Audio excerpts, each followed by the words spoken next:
when you think about it, there really shouldn't be a term called prepper. It's actually a pretty recent term that's been invented.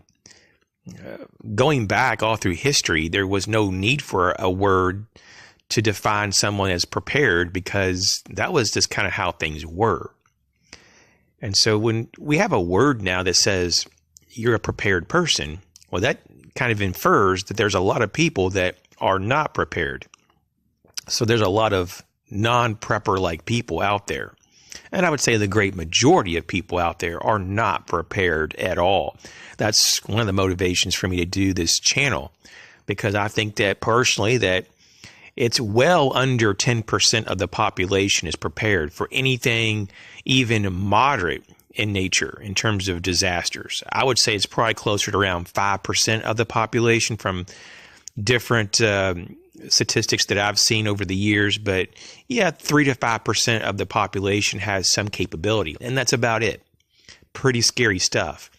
But the mainstream population sometimes likes to put, their finger in the prepper's face and say, you're just paranoid, or you're going too far. What are you doing? Why are you so concerned about the future? Of course, the person that isn't prepared is the one that goes to the prepper and during bad times and asks for help. So you kind of have to just kind of laugh at this whole thing. If you go back, when I was a kid, my family and a lot of people I knew, they would can a lot of their extra vegetables from their garden during the end of summer and fall. That was just normal.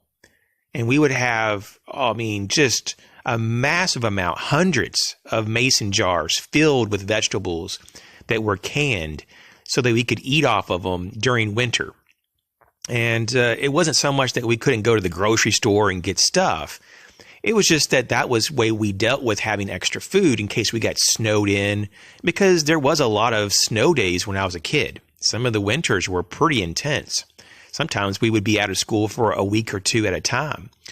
So it was just like that was normal. We didn't have a word back then, like the word prepper, as we do now. There was no stereotype. It was just normal and smart to be prepared. What do you think? Thanks for watching.